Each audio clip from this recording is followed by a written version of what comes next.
Hello, Dr. Mavish. Am I audible? Yes, you are.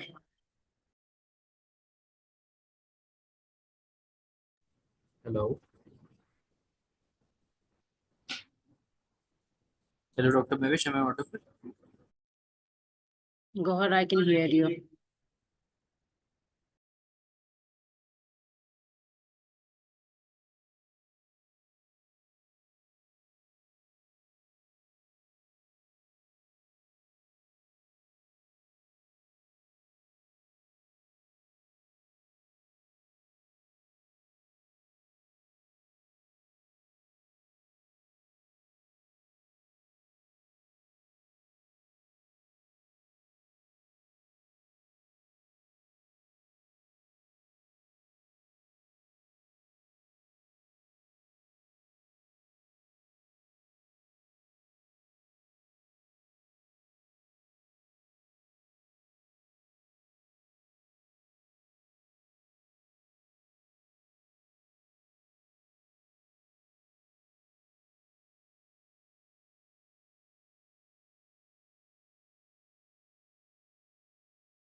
मैंने file जो यहाँ download की है उसको शेयर करवा दें।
Introducing Research Methodology 2025, your ticket to mastering research, brought to you by the Center for Learning and Teaching at Foreman Christian College University in collaboration with National Academy of Higher Education at the Higher Education Commission and the United Board. This isn't just another course. It's built around the renowned Vitae Researcher Development Framework, covering everything from deep subject knowledge to personal effectiveness, professional standards, and real-world impact. We are immensely grateful to our experts who have graciously offered their time and expertise in the spirit of knowledge equity. These experts are among the leading voices in their respective fields. And yes, it's 100% online and totally free, wherever you are in the world. Whether you're a postgraduate, early career researcher, or simply passionate about better research, this course is for you. Join us and be part of a movement for knowledge equity. Sign up now and unlock your research potential.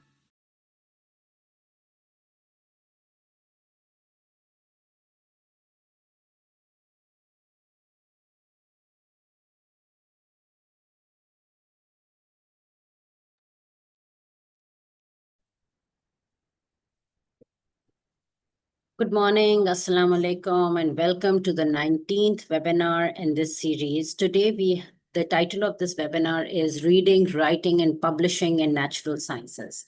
Earlier, we held a webinar dedicated for writing in social sciences and humanities. Today, we are very fortunate to have esteemed Dr. Saqlain Abbas Shah with us. He is the professor, Department of Physics at Foreman Christian College University. He has a PhD from Government College University, Lahore, and a postdoctoral fellowship was done at the University of Washington in 2014.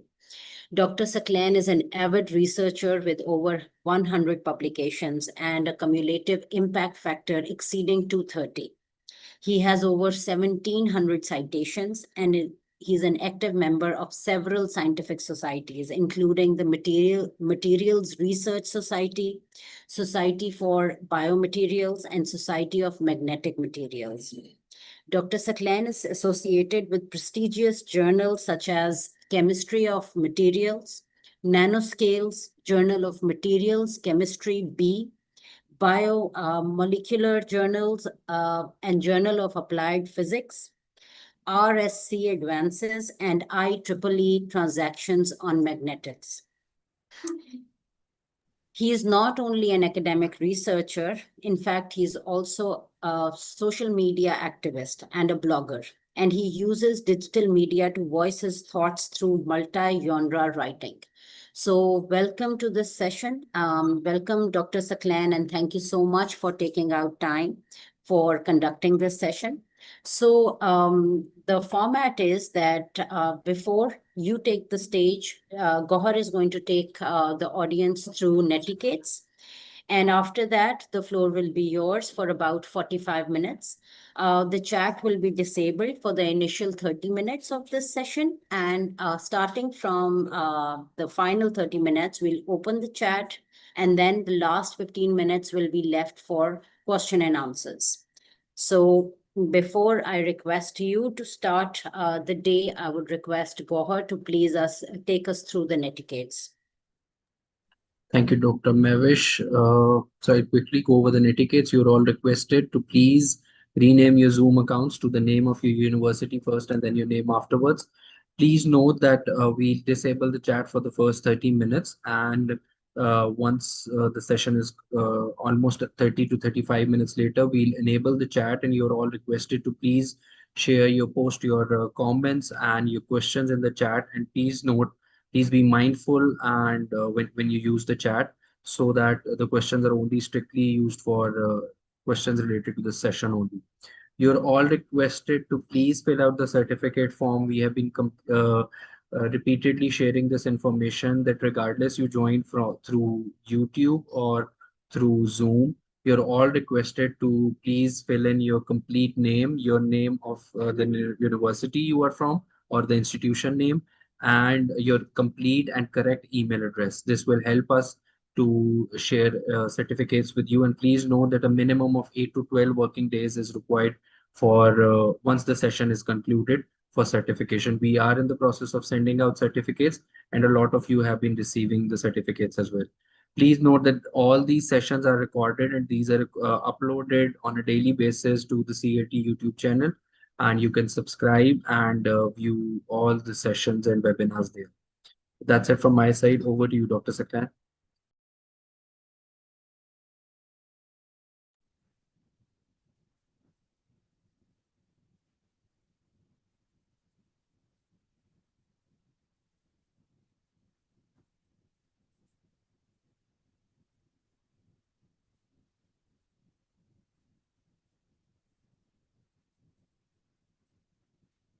Can you see my slides? Can you hear me?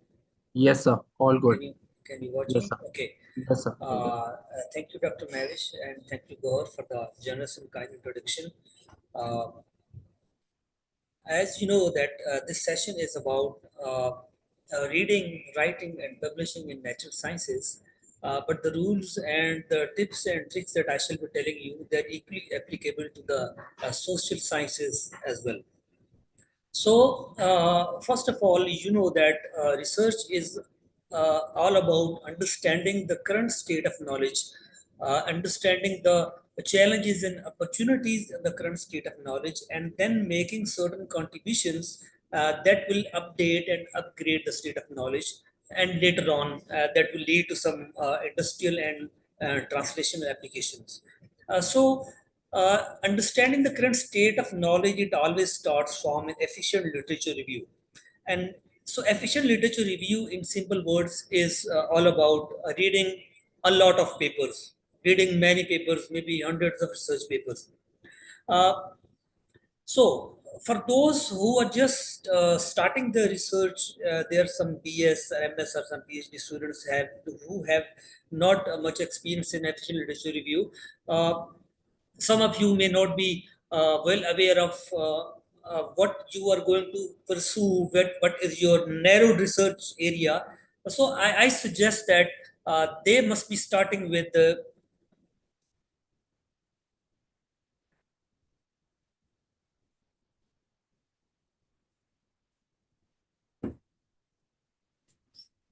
I cannot move slides.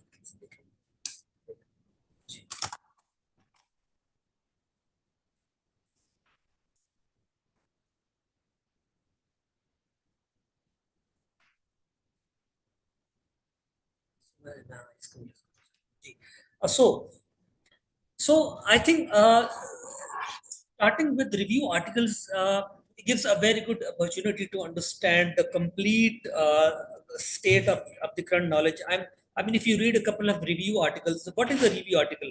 A review article is a paper that actually explains the current state of knowledge. It encompasses, it encloses various researches, various different scientific developments in that particular field, in that particular narrow field. And if you read a couple of 3 to 4 or 5 good high impact review articles, you will understand the fundamentals and the basic science and where that state of knowledge resides, it stays at this particular moment. And these review articles will give you further opportunities to then narrow down your research domain, to pick up certain challenges, to pick up certain opportunities in which now you will come to the later stage, the next stage of reading the reading the research articles of that particular field, the narrowed down research articles. So for that, you know that Google Scholar is the best and the well-known database for finding the research articles. And if you put a query in that Google Scholar, you will see the results in millions. You will find millions of searches and millions of research papers in that database. But you're not going to waste your time, and you just want to find the pearls of wisdom from the ocean of knowledge. The ocean of knowledge is the Google Scholar. So, how will you narrow down your research? How will you? What kind of research article will you be picking? So always remember, always read the high citation research articles, the research papers from the very high impact papers. Only high citation papers and high impact papers will give you opportunity to find some meaningful research, to find some meaningful state of knowledge, and it will provide you more opportunities and new concepts and novel ideas you will only be getting from the high cited and high impact papers, and not by reading the junk and low impact papers. And then after reading many papers on that particular narrow line, you will next stage will be to reading the research articles from the most recent years, from 1 year, from this year, from the previous year, so that you actually know what is the current state of knowledge. And remember, this reading research articles, it is not just 1 or 2 months process. It is in fact an ongoing process. You will be reading research articles for at different stages, and sometimes you will be reading one research article at different stages of your degree, of your research. For example, you will be reading a research article first during writing a synopsis, and your primary focus will be on the introduction section and on the methodology. And later on, when you will be carrying out your research, you will be paying more attention towards the methodology of those papers. And later on, when you have conducted your experimental work, and now you want to come for the write-up and the data analysis and data interpretation, then you will be reading those same research articles with a different perspective of understanding and interpreting and analyzing the data that you want to present. So you will be referring to your research articles again and again. So that is important that you maintain a library of those articles. You download many articles from the Google Scholar, and later on you will find that not all of them will be useful for you. So discard all those unwanted stuff and then keep the library neat and clean. And I always prefer that you take a printout, you print those articles on the paper and then annotate them with a pen. If you look at the screen, you can see that these are the articles that I annotated for myself, because remember, later on, ultimately, you are going to publish your own article. You're going to publish your thesis and your research article for a journal article. And the jargon, the technical language, the technical terminologies, that particular academic technical verbosity that you will be writing in your own article, you shall be borrowing that verbosity from these research papers that you will be reading. And as I told you that at different stages of research, you will be reading these papers with different mindset, with different preference. So you will always be annotating them. If you look at this, uh, the introduction, certain paragraphs of introduction are annotated, and wherever I find some important and useful information that I think that I shall be using that information later on, and I should be using that the technical jargon, the technical verbosity later on in my own research papers by borrowing these types of language styles. Writing research article is all about technical writing and very academic writing, and that is sometimes very formal and over formal writing styles. And I shall be borrowing these styles and by then rephrasing and rewriting them in my own style to avoid that similarity index and the plagiarism. So annotation is very, very important. Taking notes, taking side notes is very, very important. And then ultimately for each research article that you read, at the first page, you can write a few words about that what research paper is all about. So later on, after reading 50 to 100 research articles, after 6 to 7 months, when you are going to write your own research article, and in the back of your mind, that you read an article in which that article was answering your certain questions that are arising now, and you want to refer back to those papers. And believe me, if you have not annotated your papers, you will be stuck. You'll be stuck, and maybe you won't have the time to read them all over again. So it is better to keep writing notes and keep annotating these articles so that later on you refer back to these papers and then use them and use the verbosity and the jargon while writing your own paper. And there are also certain methods in which there are certain online tools in which when you create a folder, uh, you put certain keywords into this folder, and it also gives you that which paper is actually mentioning those ideas that you are referring to.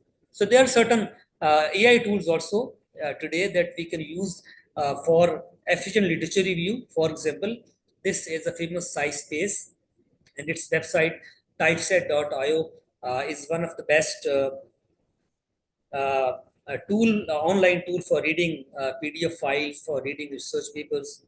So actually, uh, when you use this tool, and most of its features are free, by the way, you have just create a login, you just register, and you can use many of these features for free. And one of those features is you can chat with the PDF. You just upload a research paper on this forum, on this platform, and then you just start talking to this paper.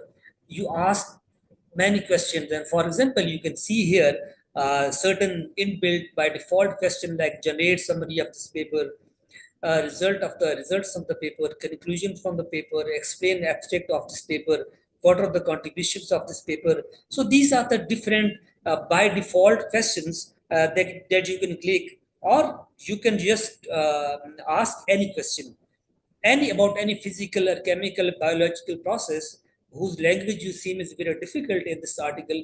You can just put it and say that please put it in very easy and the simple words and simple sentences, and believe me, I have been doing it for a long time. It will make your life very easy.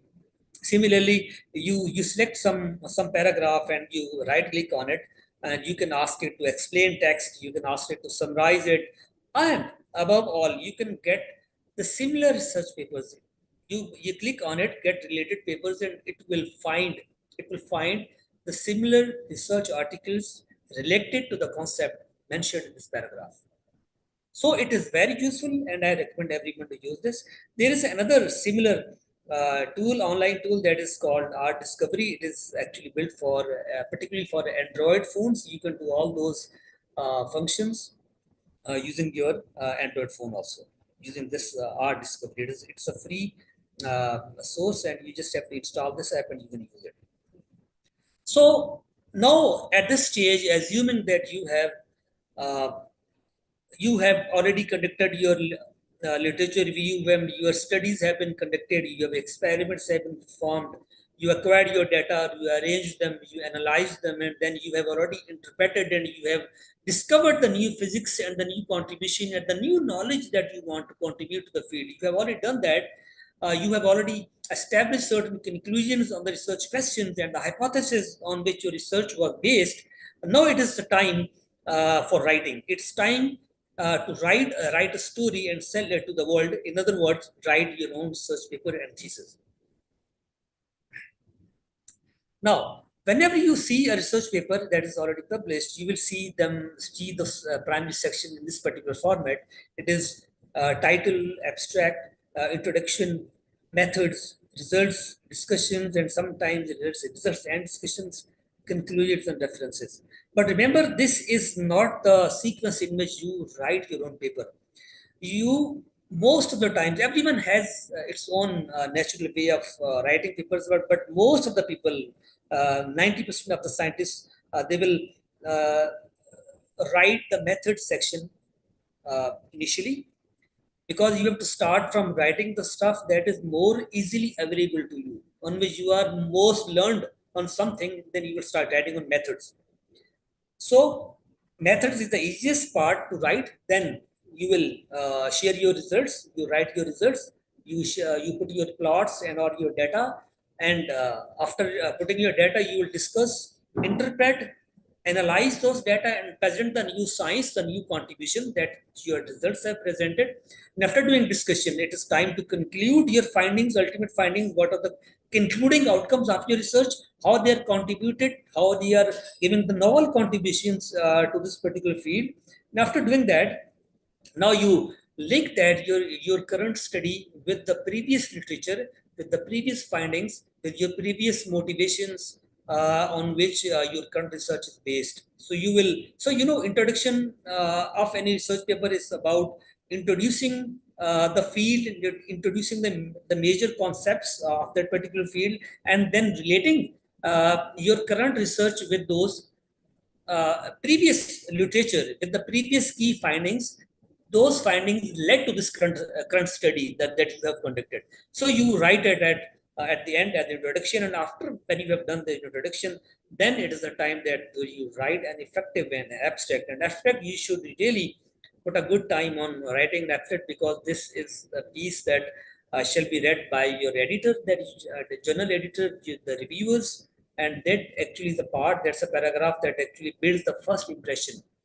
An editor will decide that whether your paper must be sent for the review process or not, and your reviewer will decide that whether your article must be reviewed further or just be rejected at this moment. So you must spend a really a good time on writing the abstract, and after writing abstract, you will write the novel, the title. The title is always written at the end. So you see that the title that comes at the first in the published articles, it comes at the end when writing a research paper. So this is the general convention, but you can follow your own style if you want.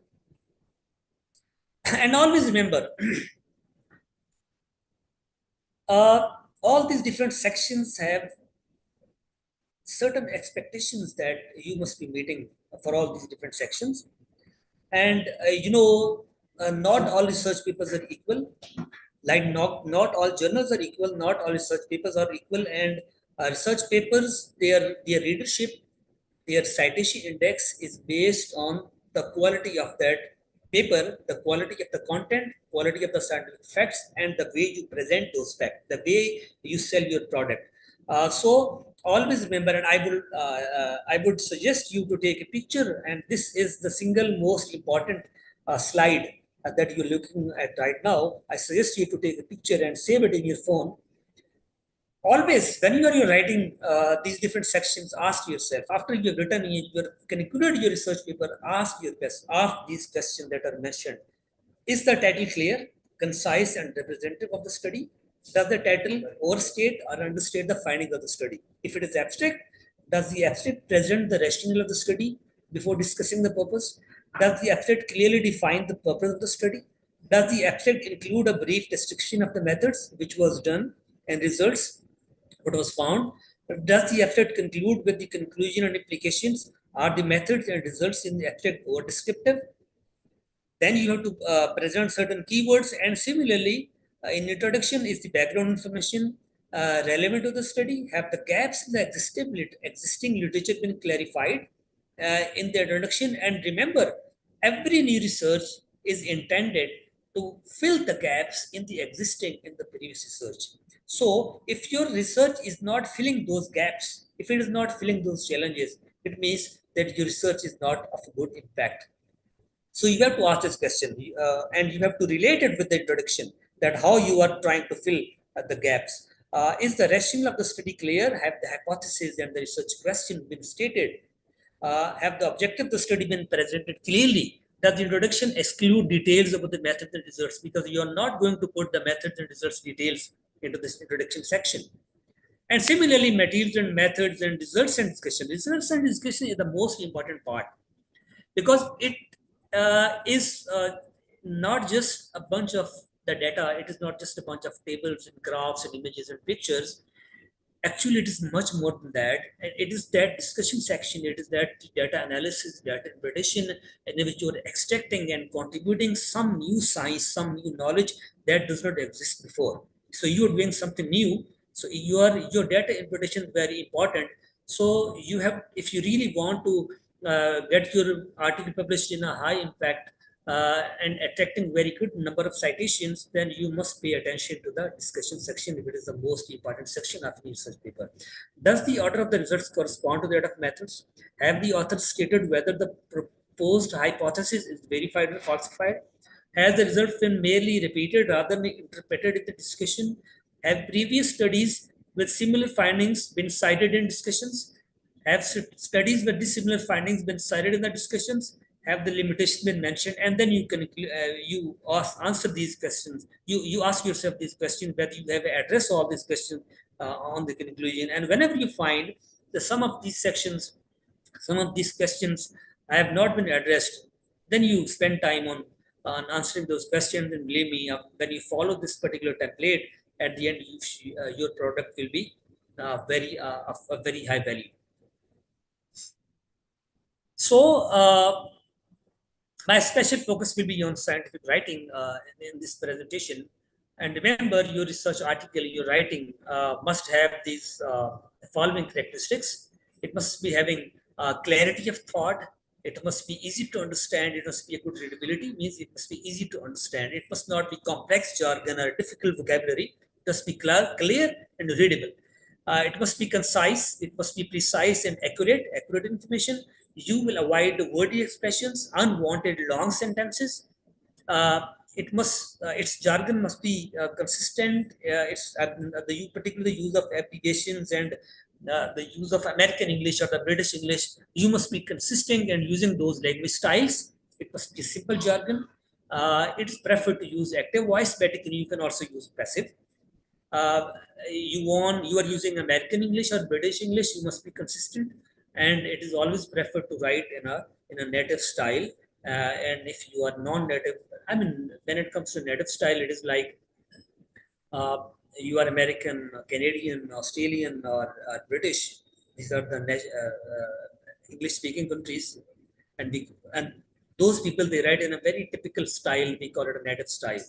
But all the other countries, they are non-natives, and now we see that most of the journals, particularly the high-impacted fancy journals, they always mention in their during the submission instructions that your article must be written by the native speakers, the native writers. So at this stage, sometimes you may have to let your articles pass through some experts, whether it is your supervisor or your colleagues, who have a very good expertise on these academic style writings and scientific writing in native style.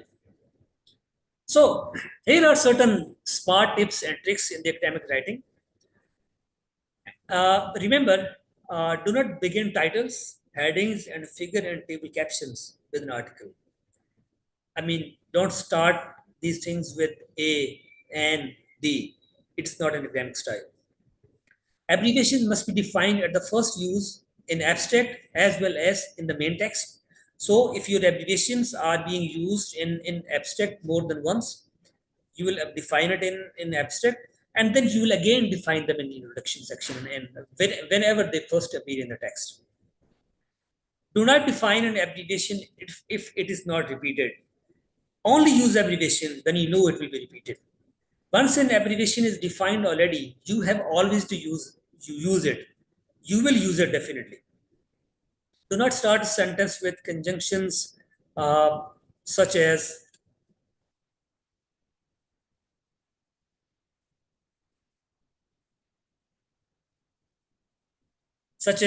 you never start a sentence with and, but also. Instead, you should use conjunctive adverbs or transitional phrases such as moreover, furthermore, in addition, however, nonetheless. This is the formal academic style for scientific writing.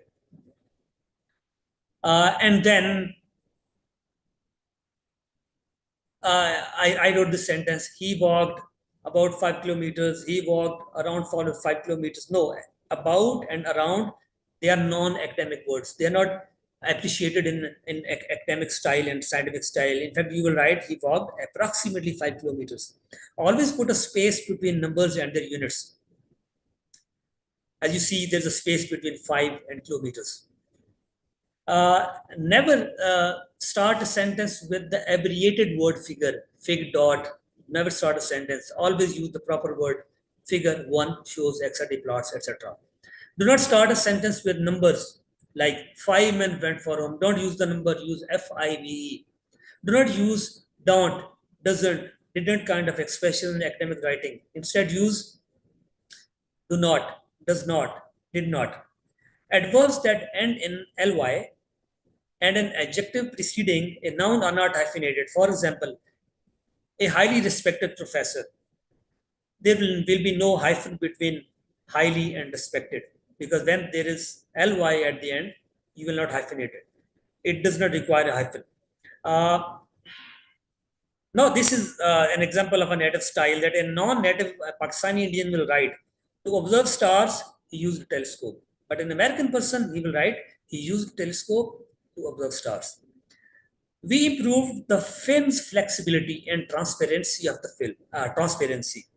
Now, the film's flexibility, this is called sex-on genitive in academic writing, and you always avoid using sex-on genitives in academic writing. That is only mentioned for the humans. So it is, you will write, we improved the flexibility and transparency of the film.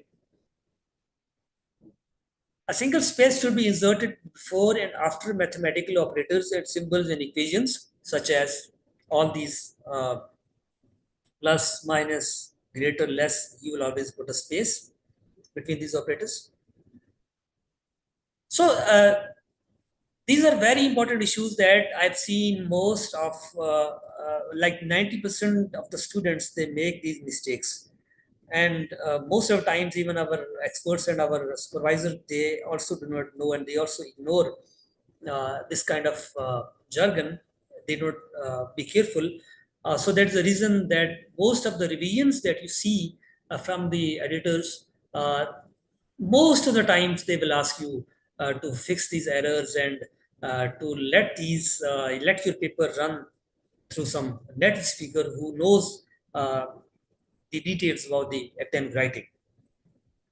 Now, how the non-native style is different from the native style.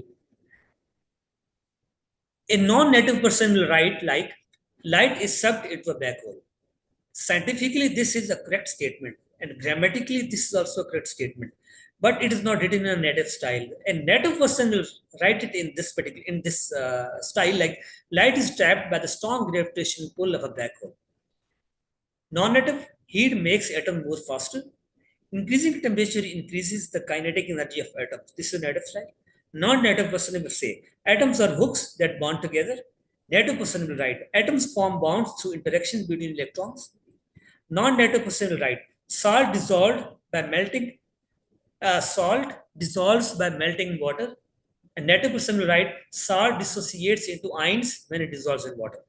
Non-native person will say, genes jump from one DNA strand to another. Native person will say, genes are transferred between DNA molecules through genetic recombination. Non-native person will say, plants eat sunlight. A native person will write, plants convert sunlight into chemical energy through photosynthesis. Now you see the difference between non-native and the native style, and that is the reason that most of the fancy and the high-impact journals, they always recommend let your article run through some editorial service of the based on the native speakers. And you can see that even the non-native person is writing a correct science. They're giving the correct information, which is grammatically correct, but that is written in a non-native style. And there are certain journals like American Chemical Society, like American Institute of Physics. And in fact, most of the journals in the world, they prefer, they mention that your article must be written in American English. And some British journals, for example, Royal Society of Chemistry journals, they prefer the British style. So let me tell you some difference between American English and British English. There are certain spelling variations. For example, American spellings will be very basic and very easy to write. Like they will write color, C-O-L-O-R, whereas in British English it will be C-O-L-O-U-R. Organize, it will be Z. In British English, it has to be S. It's my mistake. In British English, it is S-E. In American English, analyze with Z. In British English, analyze with S. In vocabulary, American English says math, elevator, semester. In British English, it is maths, it is lift, it is term. In punctuation, American English mentioned double quotation marks, period and commas inside the quotes. Now, this is important. You know, we Pakistanis, we mostly put a full stop or comma at the end of two quotes. But in American English, it has to come before, within that inverted commas. In American English, it is serial comma used, whereas in British English, it is single quotation marks, periods and commas are outside the quotes, and serial comma is less commonly used. In grammar, uh, it is Americans use simple past tense like on the weekend, and in British English, it is a frequent use of present perfect tense, and it is at the weekend. It is on the weekend and at the weekend. Formality. American English is generally more direct. It is mostly informal, whereas the British English it retains certain formal tone. So British English is more formal. Uh, and there are also certain the difference of conventions in dates and numbers, as you can see here. In American English, it is month, day, and year. In British, it is day, month, and year. And mostly the Pakistanis write day, month, and year in everyday routine matters. Uh, yeah. Then you have to do an effective use of figures and tables. Purpose of figures and tables should be to clarify and not repeat the information in the main text. You have to explain the information in the text which is presented in the tables and the figures. You have to place them close to the first mention in the text. Wherever you first mention that data in the text, you have to put your figures and tables close to that information. Font of figure, legends, and text should be large enough to read clearly. Remember that if your article contains certain pictures and certain images whose font is too little to read even, your editor and your reviewers will throw that away because they're not able to understand the context. So always make sure that your figures, your pictures, they have sufficiently large readable font. Be consistent in formatting figures, tables, and captions, and always use a unique, whatever the style is. If you're using a 14 size font, then you have to write that 14 size font throughout all those images and tables. Follow the journal's author instructions and apply templates, if any. This is important. You have to cite the sources to avoid the plagiarism. Always remember that whenever you're borrowing some information, you want to interpret your data, you're discussing your results and giving the analysis of your results, and then you use certain technical and scientific reasons, and you are buying that borrowing that knowledge from some other source. You have to give the reference, you have to give the proper citation, and you have to acknowledge the source, because every information, every knowledge that you are putting in your paper, and if it does not belong to you, you have to acknowledge the source, you have to give the proper citation, and you must use reference management tools such as Rotaro and EndNote and Mendeley for managing the references. It is important because when you submit your research article in a journal, and most probably if it is rejected, on the average a research article is rejected 2 to 3 times on the average. And when you submit your article to some second journal and it has a different referencing format, then I hope you hate that you have to manually put all these full stop and commas and all these italics in the reference styles. That is a very dirty work. So you have to make this effort for the one time only. Use these reference management tools, Zotero and Note and Mendeley. And believe me, when you are switching a journal and you want to convert your article to some new journal for journals format, it is just one click away. You just click it once, and that tool will convert your article according to the new format. Get your papers edited and proofread by your colleagues and professors, particularly if your journal asks you to run your paper through some native speakers. And you can also use artificial intelligence-based tools to check grammar, such as Word's inbuilt editor is also useful. Then you can use Grammarly, Quillbot, Paperpal, and many other tools.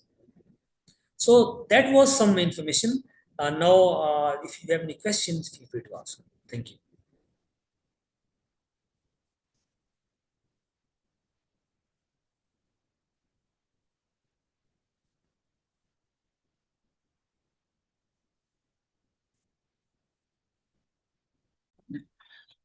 Thank you, sir. I'll enable the chat so that participants can ask questions. Meanwhile, Dr. Mavish, if you have anything to add to this, please. This was very insightful, Dr. Saklan. Thank you so much for sharing your knowledge. So we are going to wait for the audience to add questions that we can take through the session. Yeah, the chat is enabled, and I encourage everyone who's in this call to please post your questions for Dr. Saklan Abbas.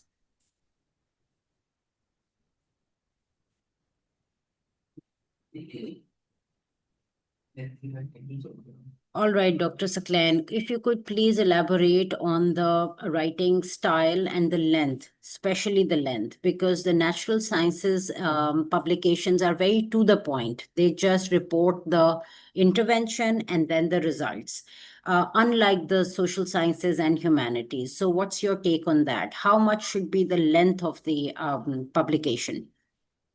It totally depends on the quality of your research, the amount and the extent of your research.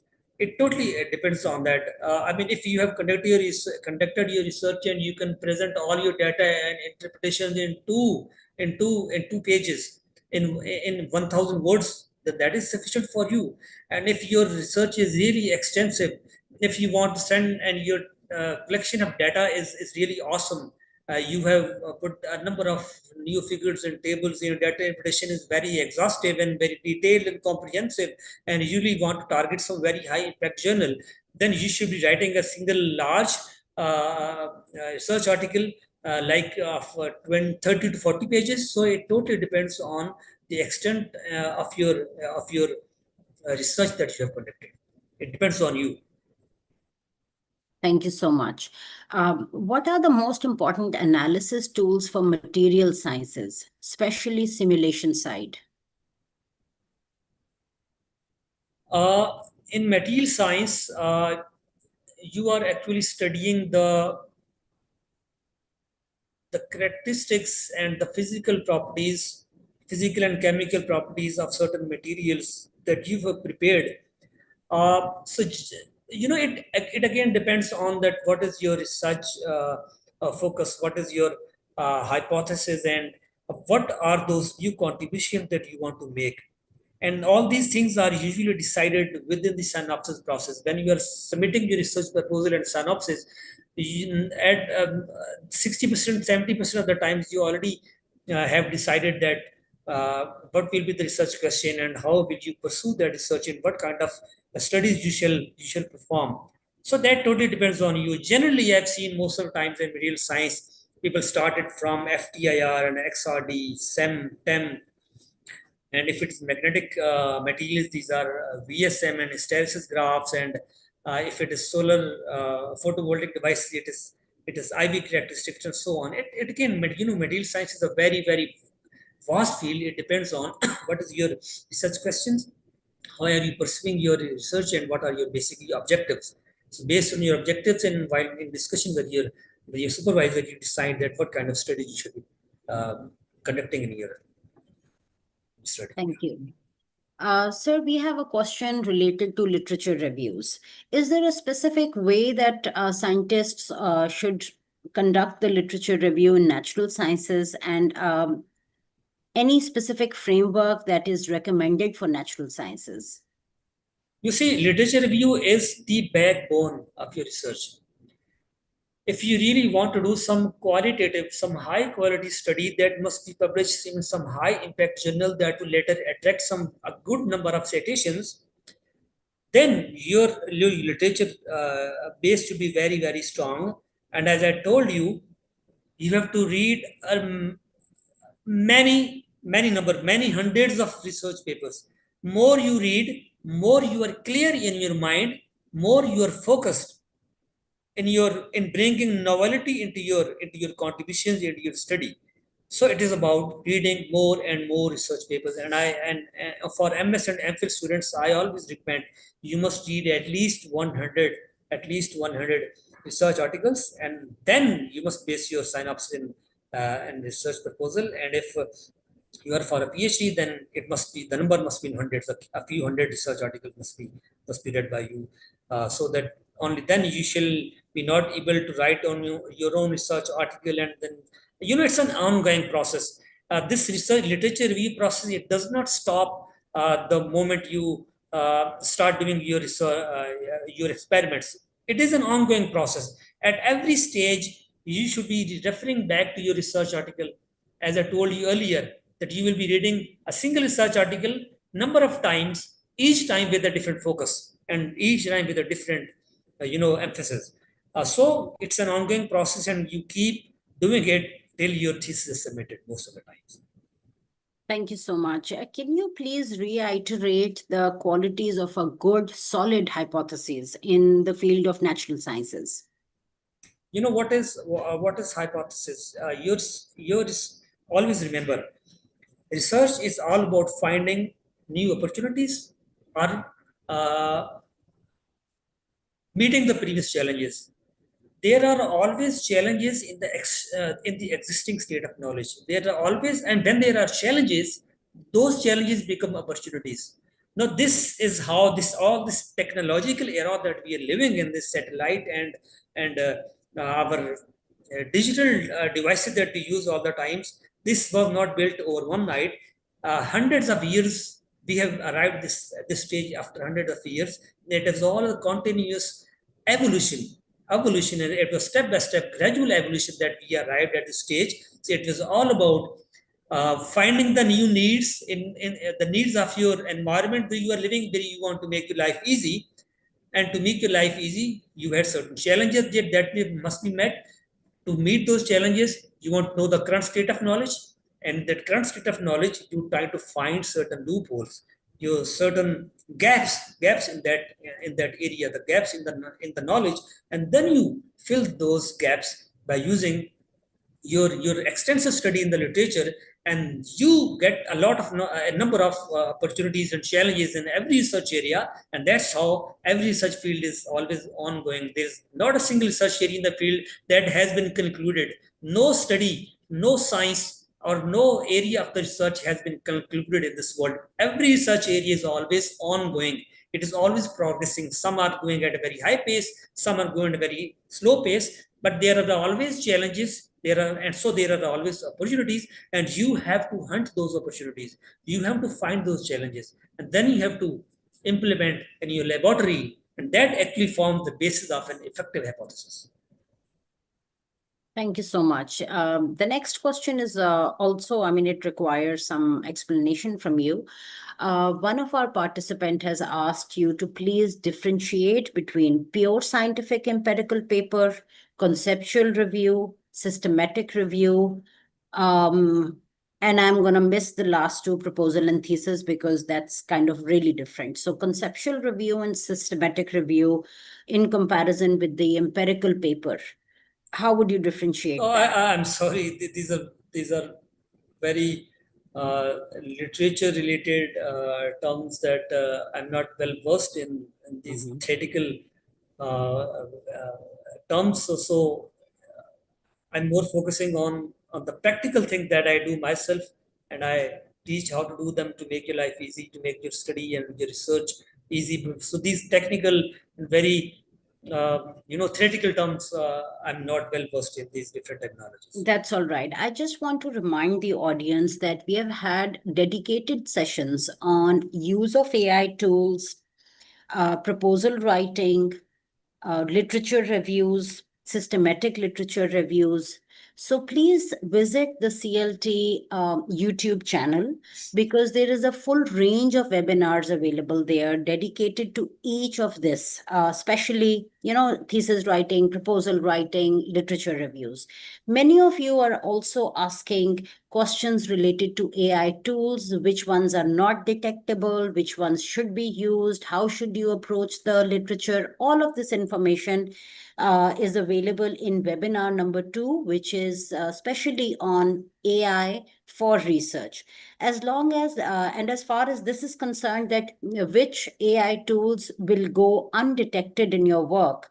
So let me tell you that unfortunately, all AI tools are detectable if you simply copy paste the information from one source to your thesis or your research publication.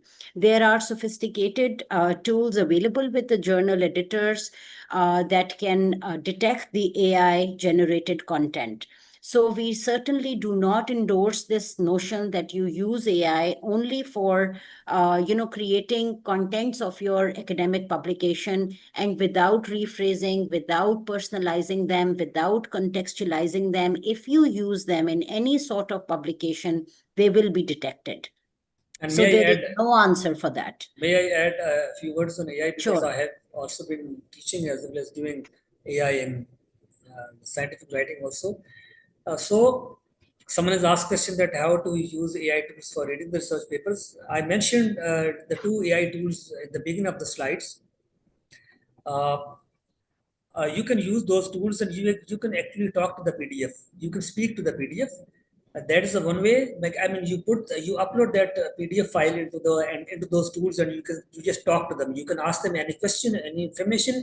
So you don't have to write each and every article all the times. You just upload that file, and you talk to them. You can do the similar thing with ChatGPT, with DeepSeek, with Grok, and all these other tools. Just upload that file, and it will become an expert of that file, of that paper for that time, and you just ask it any question, and it will answer you. So AI tool has really revolutionized, in fact, every aspect of life in this world, but among them is also uh, that the literature review and the reading articles has become really very efficient, very effective, and time saving. So Absolutely. Yeah. So regarding how to go undetected.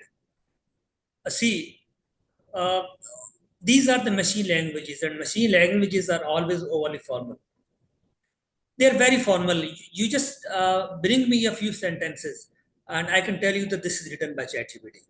There you will see a frequent use of words such as it will use underscore, showcase, delve, skinked, demonstrate. It is so artificial kind of language which the humans do not use in their everyday affairs and everyday writings. Although I understand, and we understand, that the scientific and academic writing for journalists is also very formal, uh, but it is not as much formal as is written by the ChatGPT. So most of the times it is not easy, and you have to write it in your own words. But again, every challenge has a solution. Uh, since I use AI a lot, so I know how to do this. That ChatGPT, I have done it many times. That I have understood that how actually ChatGPT use these only formal words. So I understand what is happening inside. So by using that knowledge, those tricks, I have developed certain fonts, certain prompts.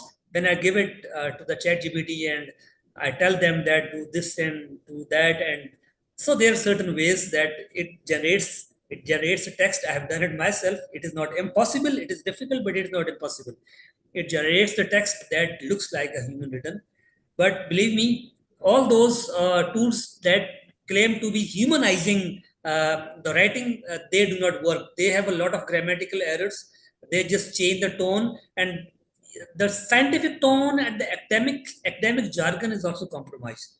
So if you are good at using AI and you love prompt engineering, then after some struggle you can find certain prompts in which you can use that chat gpt also.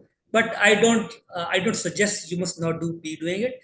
Instead, use your own brain, because artificial intelligence has one disadvantage, that it is compromising your creativity. Your creative natural writing style is being compromised. So I suggest that you should take help from AI, but never uh, just copy paste the content, because most of the time it will be detected by the Turnitin and other tools. Absolutely. And as far as AI is concerned, AI is not limited to only language tools. AI is used for approaching literature, for finding consensus in literature. As Dr. Saklan also mentioned, that there are tools in which convert PDF files as, they interact with the users. So earlier, when readers had to read through, let's say, 40 or 50 research articles to summarize one concept, now that is possible with the advent of AI. So let's use AI meaningfully and reasonably to enhance our own potential, journal, rather than relying on it to just create the academic publication for us, because there is no way you can go on undetected in that context. Anyways, moving again back to the Here's a questions. question, madam. Here's a question. If you use Grammarly for editing, will it be counted Yeah. under AI plagiarism? I know. No, I use it every day, and it does not come in that. Grammarly makes a few edits, so it does not come in the AI plagiarized content. You can feel free to use Grammarly. There is another question: can we use AI tools to convert English into native English? Whenever it is native. The AI tools, ChatGPT will always write in native English. It always writes in native English, but that is overly formatted. That looks fictitious. That looks like a machine language. It is always native, but the native kind of language that you don't like, and your editor and reviewer will just pick it because it is not written by humans. Thank you so much. All the participants who have asked us questions like what sort of journal should be selected, how should I phrase my research paper, I think you need to take help from the very, beginner's level of research, where you try to frame your research under one domain, create a title, look for the relevant journals. All of this help is available online, and we really encourage you to be independent in finding support for yourself. So bringing resource persons like Dr. Saklan Abbas Shah here to this forum, it means that he can extend your understanding in terms of writing, publication, and publishing in the field of natural sciences. He can talk about the technical aspects. So please, if you have any question related to the technical side of publication, please post it. In the meanwhile, I just want to, give you a quick roundup of participation, Dr. Sakland. In your session, we have participation from over 30 countries, representing Asia, Middle East, African region, European region, and we have participation from New Zealand as well. So congratulations on conducting such a successful webinar. We have rave reviews pouring in to the chat, admiring your session. There is actually no question that requires you to touch on the technical aspect of writing for natural sciences. Any last words that you want to reiterate for our audience? A few words. One is literature review, and a comprehensive literature review is the backbone of study.